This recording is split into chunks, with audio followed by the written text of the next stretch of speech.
Um,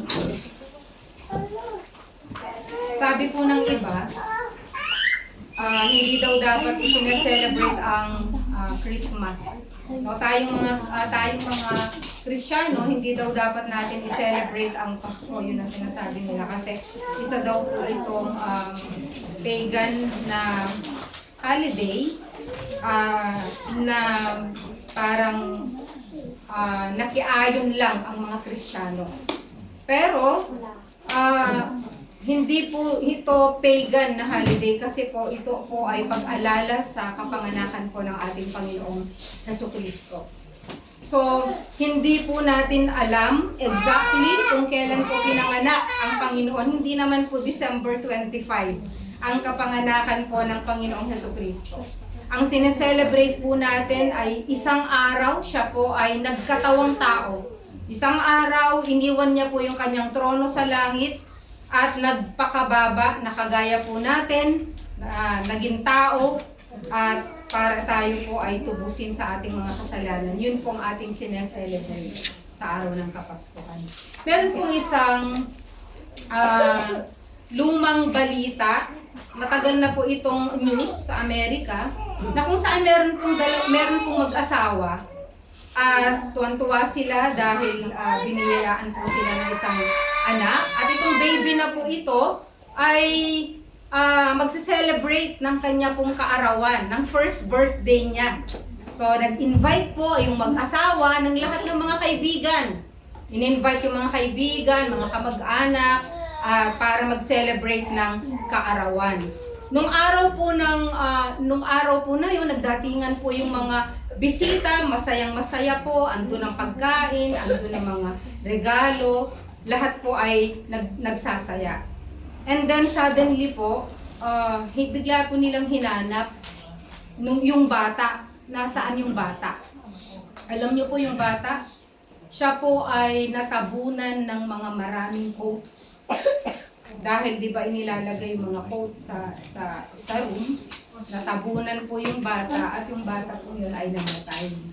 Ito po ay totoong kwento na nangyari po sa Amerika, sa isang news. So ano po ang pwede po natin makita doon? Pwede kang mag-celebrate ng isang birthday, subalit hindi naman yung may birthday talaga ang ipinagse-celebrate, at kung saan wala po yung sentro, hindi po sentro yung nagbo-birthday doon sa mismong araw ng kanyang kaarawan. Ngayon pong Kapaskuhan, nawa po ay ma-celebrate po natin yung kaarawan ng tunay po na nagdidiwang ng kanyang kaarawan. Sad to say po, napaka-commercialize na po ang Pasko. Pag sinabi pong Pasko, ang nasa isip po lagi ng mga tao ay bibili ng regalo, tatanggap ng regalo, mamimili ng bagong damit, bagong sapatos, bibili ng something, bibili ng mga maraming pagkain para merong maipaghanda. Usually, ganun, di ba? Ang nasa isip po ng mga tao. Kaya ang nangyayari po, nai-stress ang mga tao sa araw ng Kapaskuhan. Imbes na masaya, ang nangyayari, nai-stress. At alam niyo po ba, na napakarami po ng incidents ng suicide sa mismong araw po ng Kapaskuhan. Alam niyo po ba yon? Pinakamataas po ang rate ng mga nagsusuicide doon po sa Christmas season, sa napakarami pong kadahilanan. So, basically, alam po natin na ang Christmas po ay nakatuon sa mga bata, at tama po yun. No?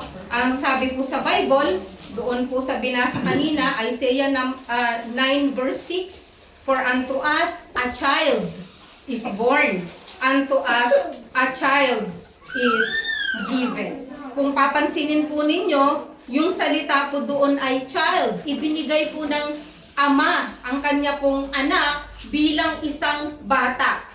Okay? Hindi niya po ibinigay ito na bigla na lang na malaking tao na nag-rule sa lahat ng mundo, sa buong mundo.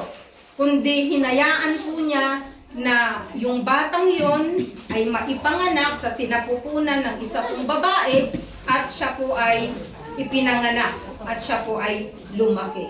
So itong sinabi dito, a child is born. Born into humanity. And a child is given. John 3:16. For God so loved the world that He gave His only begotten Son.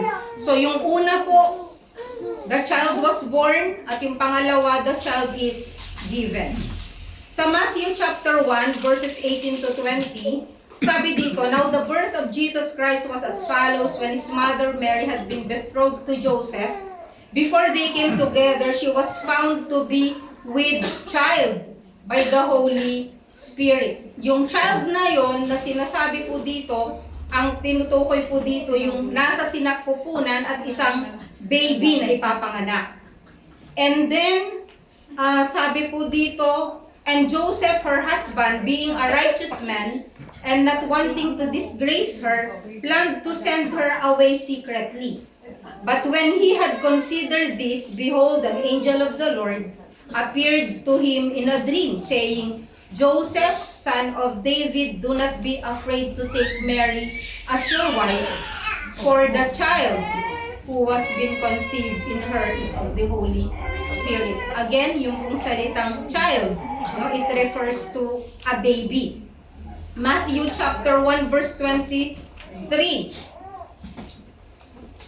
But kept her a virgin until she gave birth to a child, to a son, and he called his name Jesus. And then dun po sa account, dun sa Matthew chapter 2 verse 1 and following, makikita po natin dito yung pagdalaw po ng mga Magi. Now after Jesus was born in Bethlehem of Judea in the days of Herod the king, Magi from the east arrived in Jerusalem, saying, where is he who has been born King of the Jews? For we saw his star in the east and have come to worship him. Then Herod secretly called the Magi and determined from them the exact time that the star appeared. And he sent them to Bethlehem and said, go and search carefully for the child. Yung child po dito ngayon, hindi na po siya baby. Ang translation na po niya dito ay young child. Isa pong toddler. That's why we know that the Magi were not in the manger scene during the birth of the Lord Jesus Christ. Kasi dinalaw po nila ang Panginoong Hesukristo doon sa loob ng bahay. So yung child po dito is young child. And when you have found him, report to me, so that I too may come and worship him. After hearing the king, they went their way, and the star which they had seen in the east went on before them until it came and stood over the place where the child was. Again, the translation is a young child. When they saw the star, they rejoiced exceedingly with great joy. After coming into the house, they saw the child with Mary his mother, and they fell to the ground and worshipped him. Again, ginamit po na translation doon ay young child, hindi po siya baby. And then sa Matthew chapter 2 verses 13 to 14, now when they had gone up, behold, an angel of the Lord appeared to Joseph in a dream and said, get up, take the child and his mother and flee to Egypt and remain there until I tell you, for Herod is going to search for the child to destroy him. So Joseph got up and took the child and his mother while it was still night and left for Egypt. Kung papansinin po ninyo, every time na binabanggit po dito, kinakausap ng angel si Joseph, ang sabi niya, take the child. Hindi niya sinabing take your son. Di ba? So and the mother. Laging pinapakita dito na si Jesus Christ hindi po anak ni Joseph. Okay? Madalas po natin kasing marami pong mga tao ang tinitignan, si Jesus, ang tatay niya si Joseph, ang mother niya si Mary. Okay? Pero at ang buhay ni Jesus Christ ay nag-start sa Bethlehem. No, hindi po nag-start ang Panginoong Jesucristong nabuhay sa Bethlehem. Siya po ay noon pa lang, He is eternal. No? Meron pong accounts sa meron po tayong makikitang siguro mga tatlong chapters lang po sa Bible about the narrative of Christmas. Matatagpuan po natin sa Matthew, matatagpuan po natin sa Luke. Ito po yung narrative ng kanyang kapanganakan in detail. Pero po sa John chapter 1, makikita po natin dito ang Christmas. Yun nga lang po, hindi isang narrative. Pero ang sabi kasi sa John chapter 1 verse 1, in the beginning was the Word, and the Word was with God, and the Word was God. And when we jump to verse 14, and the Word became flesh and dwelt among us. So yun po yung ibig sabihin ng Christmas, no? Sa pasimula ay naroon na ang salita. At ang salita ay sumasa Diyos. At ang salita ay Diyos, referring to the Lord Jesus Christ. At ang salita ay nagkatawang tao at namuhay na kagaya natin. So yun po yung account na matatagpuan sa Book of John. Meron pong song tayo na kinanta kanina, yung What Child Is This? Ito pong sumulat ng kantang ito, na-amaze din po siya kung paano nga ba ipinanganak at kung ano bang klase o anong uri ang Panginoong Hesukristo. Sabi nung kanta, What child is this, who laid to rest on Mary's lap is sleeping, whom angels greet with anthems sweet, while shepherds watch are keeping. This is Christ the King, whom shepherds guard and angels sing. Haste, haste to bring him, Lord, the babe, the Son of Mary. So kahit po yung writer ng song, tinatanong niya, what child is this? Ano nga bang uri itong bata na ipinanganak? No? Kasi alam po natin na ang Kapaskuhan po ay para sa mga bata. Christmas is for the child. Christmas is about a child and about a young child. And ano nga ba ang dahilan kung bakit ipinanganak ang Panginoong Hesukristo as a child? 'Di ba kapag sinabi kasi ng prophecy sa Old Testament na there will be a ruler and his kingdom will be without end. So pwede naman na darating na lang ang Panginoon, kagaya ng pagdating din niya, pagbalik niya, that He will reign as a king, di ba? Pero bakit hinayaan ng Diyos na maipanganak siya bilang bata? Yun ang tanong ko rin po kanina. Why did Jesus come as a baby? First, to identify with our humanity. No? Ang sabi nga sa Hebrews chapter 2 verse 14, therefore, since the children, tayo, pinanganak tayo in flesh and blood, He Himself likewise also partook of the same, so that through death, He might destroy the one who has the power of death, that is the devil. So, sinabi dito sa Hebrews 2:14, dahil tayo, pinanganak tayo, flesh and blood, siya din. So, he identified with our humanity. Pangalawa, to teach us humility. No? Ang sabi po ng Philippians chapter 2 verse 8, siya po ay, sabi niya, your mind should be like the Lord Jesus Christ. No? Bakit hinambol niya yung kanyang sarili, nagkatawang tao niya, siya na bagamat siya ay Diyos, hindi niya inaring maging kapantay siya ng Diyos. Subalit, hinubad niya ang kanyang katangian ng pagka-Diyos at siya ay nagkatawang tao at namuhay kasama po natin. Jesus came to be our Savior. He humbled Himself and became a man. It was intended to show how we should come to God in humility. Kaya sabi po ni Jesus Christ, unless you become like little children, you will not enter the kingdom of God. No? Ikinumpara ng Panginoong Hesukristo yung kung paano ang isang tao makakamtan po niya ang buhay na walang hanggan. Alam nyo, kapag ang isang tao prideful, haughty, parang hindi ko kailangan ang Diyos sa aking buhay, ihahambol ka ng Panginoon. No? Ang sabi po dito, no, Ang sabi po dito, ang Panginoong Hesukristo, hindi niya inari na maging kapantay siya ng Diyos, which is kapantay niya ang Diyos, no? Because we believe in the Trinity, the Father, Son, and the Holy Spirit, no? Kung hindi yan ma-reconcile sa isip ninyo, huwag nyo na pong isipin. We receive it by faith dahil po ito po ay nakasulat sa banal na kasulatan. So, ganun po tayo dapat lumapit sa Panginoon na meron pong pagpapakumbaba, parang isang maliit na bata. Ang bata po kasi, madali po siyang maniwala. Di ba? Madali po siyang hindi yung napakaraming questions. Yung childlike. Kaya nga yung childlike faith.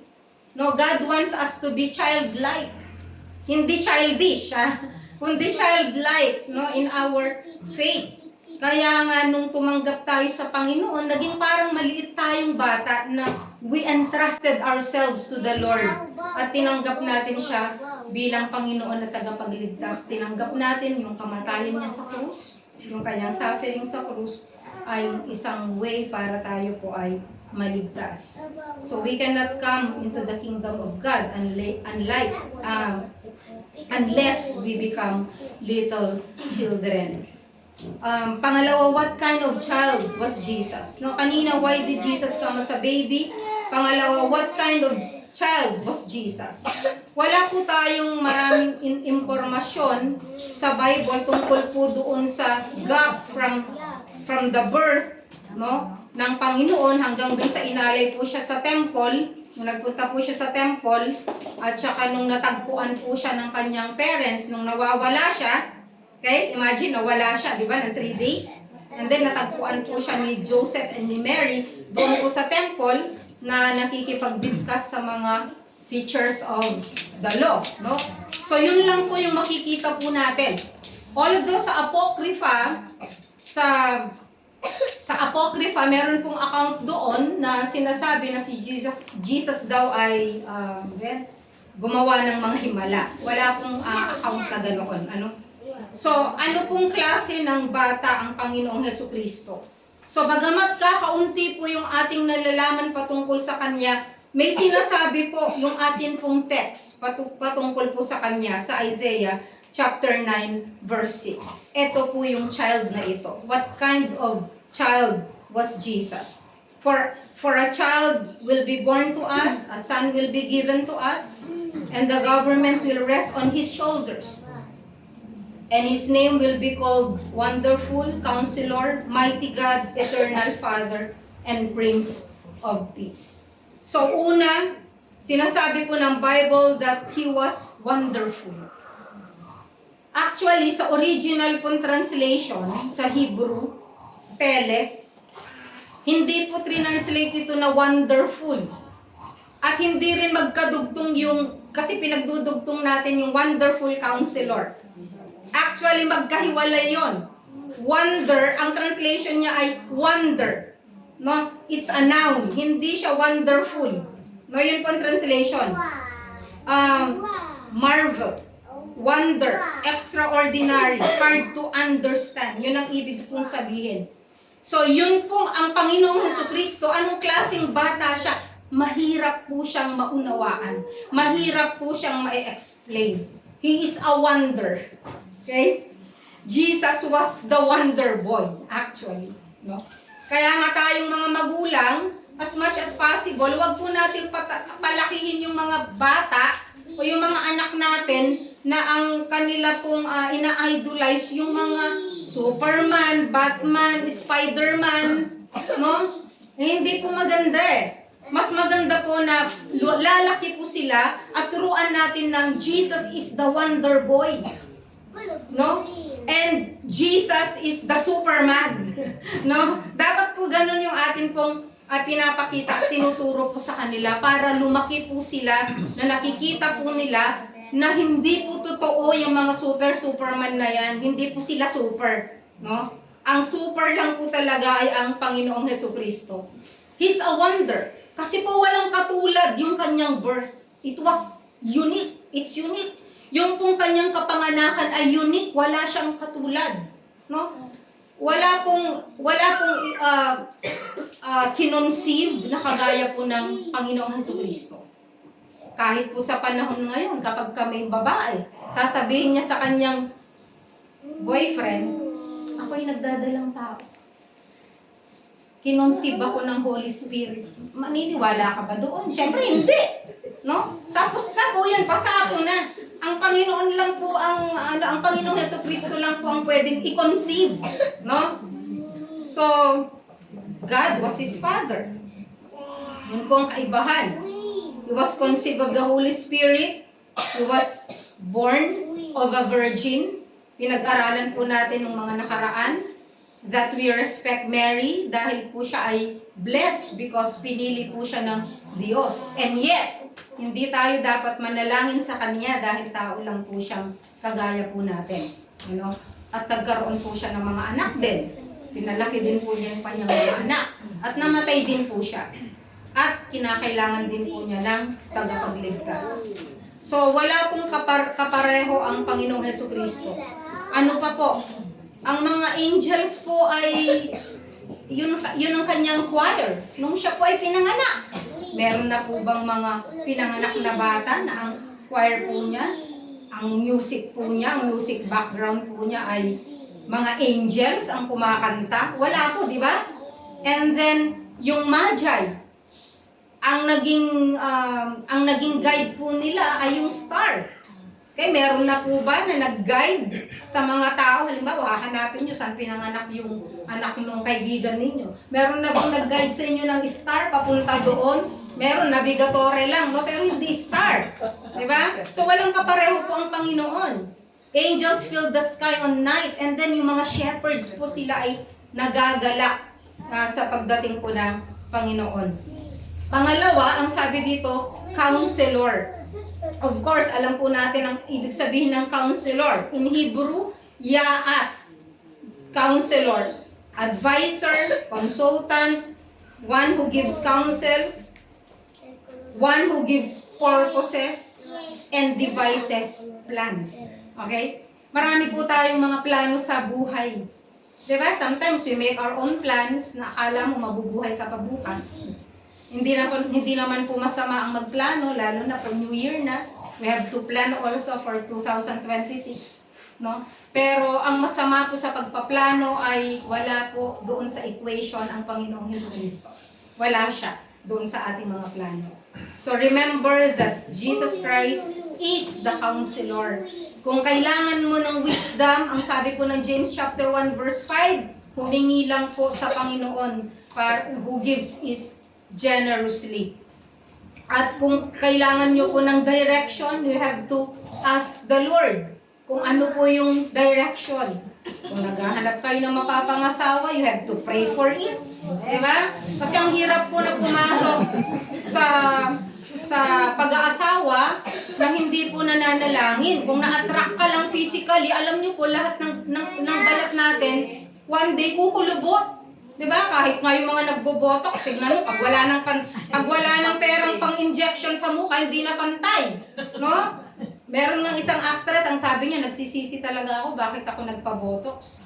Sabi niya, ngayon tuloy, hindi pantay yung mukha ko. No? So, kung wala kang budget, paano na, di ba? So, kung naa-attract ka rin sa kung ano ang meron ng isang tao, we have to pray, no? Sa mga young people dyan, kinakailangan na manalangin po tayo. Kaya, yung word na papasok na sa, papasok na daw sa ano? Tahimik. Hopefully, tahimik. Pag wala ang Panginoon, papasok ka sa magulo. Alam nyo ba yun? Kasi nga, yung Kristiyano nga, nagkakaroon ng problema. How much more yung hindi mananampalataya?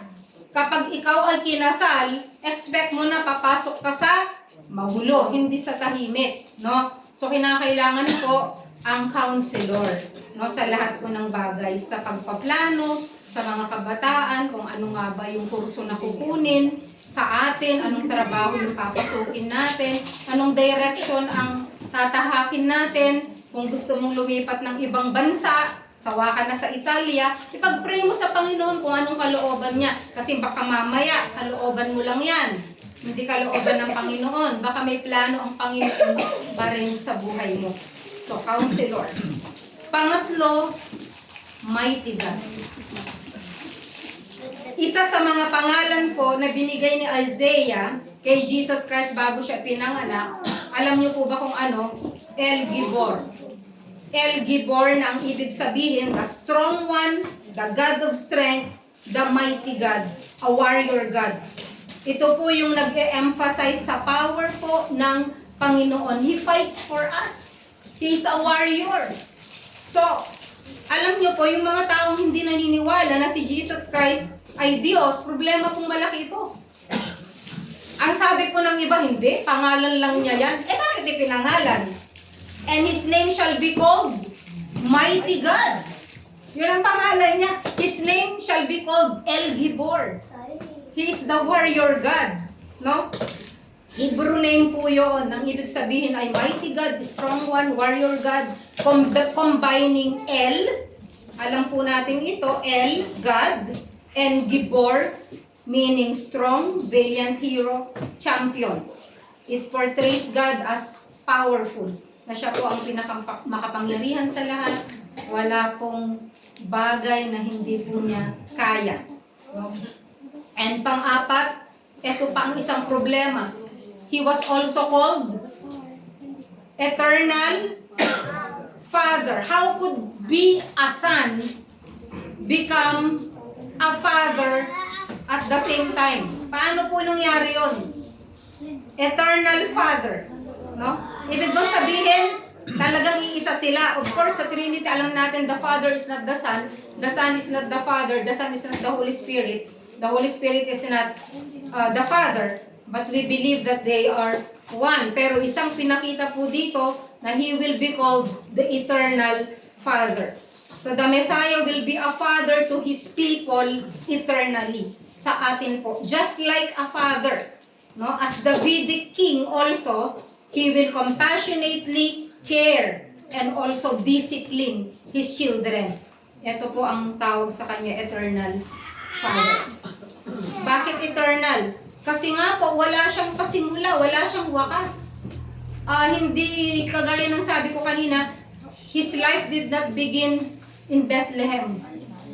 Kundi, nandyan na siya sa pasimula pa lamang of continuous existence forever. Yung kanya pong existence. At yung panghuli po, ang tawag sa kanya ay Prince of Peace. Alam nyo po, siguro ito isang bagay na hinahanap ng napakaraming tao. Sino po sa inyo rito may peace?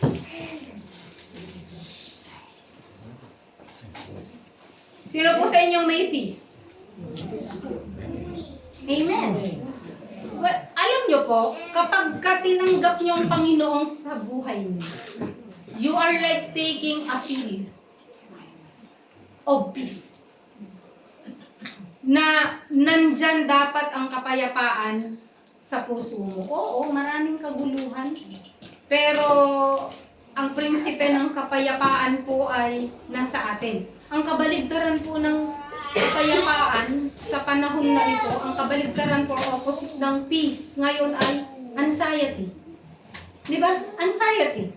Maraming mga tao nagtitake po ng pills dahil hindi makatulog, depressed, maraming iniisip, maraming problema. Ang dami po ngayon pumupunta sa mga psychologist, psychiatrist, kasi nga punong-puno po sila ng anxiety. Pero actually, kailangan po ng tao talaga ay ang Panginoong Jesucristo. Dahil kapag nasa iyo ang Panginoong Jesucristo, siya po yung ating kapayapaan. Yan po ang sinasabi ng Bible. No? When you have peace with God, you will also have peace of God. No? Kasi bakit peace with God? Kasi po alam natin na magkaaway, no, nagkaroon ng hidwaan ang Diyos, ang tao, because sin entered the world through one man. No? Alam po natin yan, kaya naputol ang relasyon po ng Diyos at ang tao, at alam po natin na ang Panginoong Jesucristo, siya po yung peace na nag-reconcile sa Diyos at sa atin. And when we receive the Lord Jesus Christ, into our lives, ang nangyari po, may nagkaroon tayo ng peace with God. Na-reconcile tayo with God through the Lord Jesus Christ. At because of this, nagkaroon po tayo ng peace. Galatians chapter 5. Isa sa bunga ng Espiritu ay ang kapayapaan. For the fruit of the Spirit is love, joy, peace. So, isa po itong bunga na nasa atin. At sa kapanahunan na ito po ay palagi na lang pong may mga bansa na nagigiyera. Alam po natin na lagi na lang merong giyera. And even as I speak today, we know that may mga bansa po na may mga pagkakaalitan sa panahon na ito. Andyan na naman po, nabuhay na naman po yung Russia and Ukraine. Andyan na naman yung sa Israel. That's why we have to pray for peace, no? Para sa Israel and also Thailand and Cambodia. Alam niyo po ang Thailand, napakatahimik na bansa niyan eh. Ang mga tao diyan tahimik eh. Pero sa panahon ngayon, nakita nyo, nagkaroon po sila ng problema about borders na naman with Cambodia. At sa buong mundo, maraming mga taong walang peace sa bawat isa. May mga kagalit po ba kayo? Kung meron kayong mga kagalit, ibig sabihin, wala kayong peace. Kasi paano ka magkakaroon ng peace na meron kang kagalit? Di ba? Kaya nga sabi ng Bible, kung ikaw ay mag-aalay sa templo at merong taong nagagalit sa'yo, makipag-reconcile ka dun sa taong yun. Take note, hindi yung ikaw ang nagagalit, kundi siya yung nagagalit sa'yo. No? Itanong mo, ba't ka nagagalit sa akin? Cute ba ako? kaya nga po kailangan po natin ang Prince of Peace. So there has always been wars, there has always been anxiety, may mga trials sa buhay po natin, and yet kung ang Panginoon ay nasa buhay po natin, nandun po ang kapayapaan. There is no real peace kung wala po ang Panginoong Jesucristo sa buhay natin. So when you receive the Lord Jesus Christ, you will have peace that passeth all understanding. So sa oras na ito, kung maaaring marami kang mga problema, marami kang iniisip, or maaaring hindi mo pa talaga kinikilala ang Panginoong Jesucristo sa iyong buhay, bilang Panginoon at tagapagligtas, kailangan mo siya sa oras na ito upang magkaroon ka ng tunay na kapayapaan.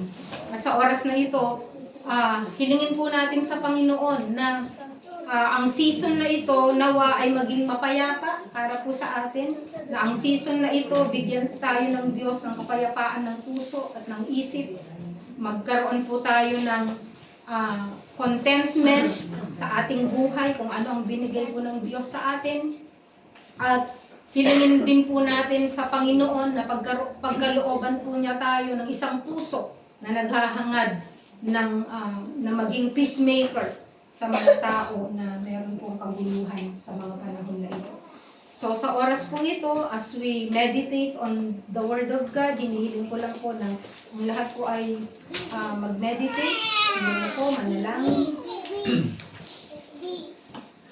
Habang tayo po ay makakarinig po ng isang awit, we pray na i-meditate po natin tong awit na ito, and let's pray and commit our lives to the Lord. Tayo po'y manalangin.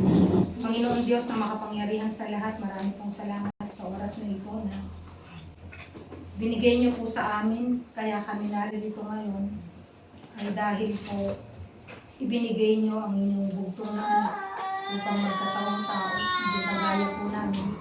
Salamat po sa walang hanggan, at salamat po na isang araw ay pinadala niyo po ang bugtong na anak para po sa amin.